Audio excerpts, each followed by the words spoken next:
like to start with the champion, Alex Pereira. Alex, you've fought the best of the best in your time in the UFC. Israel Adesanya, other former world champions, but where do you think Khalil ranks against those guys you've already beaten? Bom, o Khalil tá o próximo agora. Não tem que contestar, né? Todo o trabalho que ele vem fazendo, né? Pô, várias vitórias, né? Pô, um strike onde a organização achou que deveria colocar essa luta e, pô, eu achei muito bom. You mentioned his striking there. You are one of the best kickboxers of all time. How do you think Khalil's striking, in terms of being a kickboxer, ranks up against some of those other opponents you face? Bom, acho que ele tá entre os melhores ali, né? Pô, vem mostrando isso, né? Os números estão falando por si. Eu acho que é isso. He says he has a secret move that he might be able to pull off in the fight. Do you think there's anything in combat sports that you haven't seen he could pull off? Não sei. Pode ter, não sei não. Khalil, obviously you're going up against a guy with a lot of momentum in Alex. Do you think it would be extra sweet, not just to win the world title, but to beat a guy who's knocking everyone out that everyone says is this monster? Would it be extra special to beat someone like Alex? Yeah, absolutely. I mean, look at the guy's record. Look at what he's done. Look where he's, you know, positioned himself. So, yeah, it would be extra sweet. It would mean a lot. It'd be major.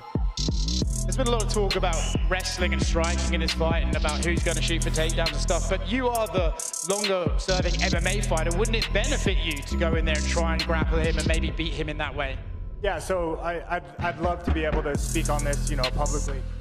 When I was asked the question by Michael Bisping early on, if I would change my game plan to secure the win, the main thing that I was trying to say is that I've worked myself hard enough to get to this point till now. It would not make sense to switch who I am as a fighter, to completely switch the game plan just to secure a win. The main reason that I've always wanted this fight, really, is for the fans. You got two of the best strikers in the world going at it. And that's what I want to give the fans. That's what I want to give you guys. So for you guys to be anyone who's fans of me, you know, I'm like, it's MMA, and Alex has said it before. It's MMA, anything can happen. But what I'm trying to make sure that everybody knows is that when I step in there, you get to expect the best version of me. And the best version of me is not someone who switches my plan and then out of nowhere in my career decides to become a wrestler. So that's kind of like, I'm just trying to make that point clear. Question for Kayla Harrison. Kayla, obviously you've come into the UFC with so much hype, and it seems like everyone wants to push you into this title picture as quickly as they can. Do you look at this title fight and sort of think, which one I'd rather fight if I win this Saturday? I love you too!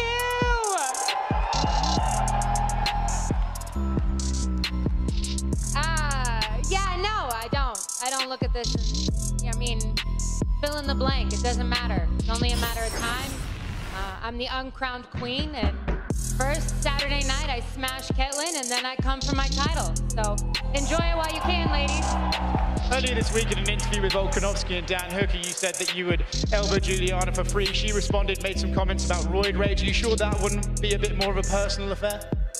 Again, I would do that for free, but I really want to be UFC champion.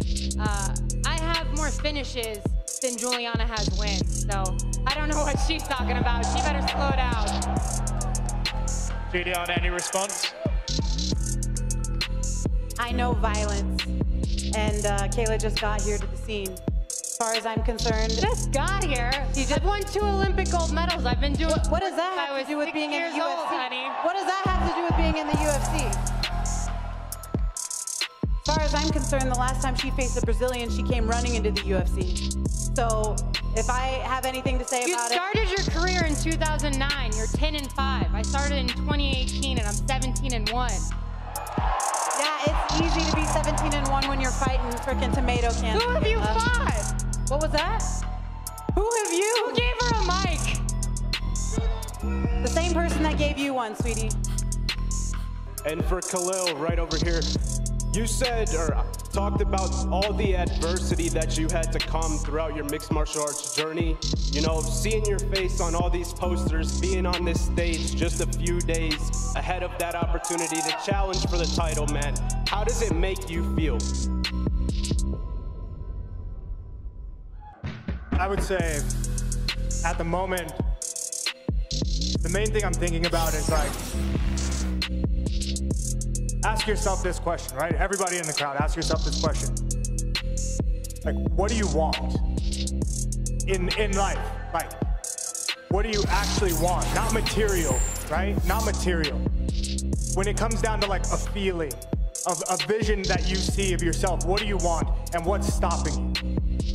Because that's what I'm asking myself right now. And that's what I've asked myself all the way up until this point. What's stopping me from getting what I want? For me, the answer has been myself. I think that it's the same for a lot of people. A lot of times it's ourselves that's in front of us, that's stopping us. So for me, it's like, I've overcome that so many times, and I'm at this point right now, and it's still a challenge. The challenge is not done. I got the scariest man in the division right here, and we got to face ourselves on Saturday. So it means a lot, man. Like, I'm continuously working, and I'm gonna continue to work. And, you know, like, as good as it feels right now, and as big as this moment is for me, I know that it's not the end, and I'm just gonna keep on trucking. So I'm here, you know? And to piggyback off of that, do you believe that right now, this fight week is the best Khalil Rountree Jr.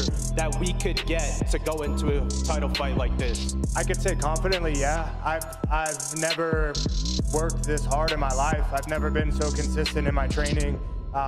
You know, I've got a great support group that hold me accountable, that keep me busy, keep me working. So yeah, I think, you know, so far this is the best, and I definitely can see myself getting even better.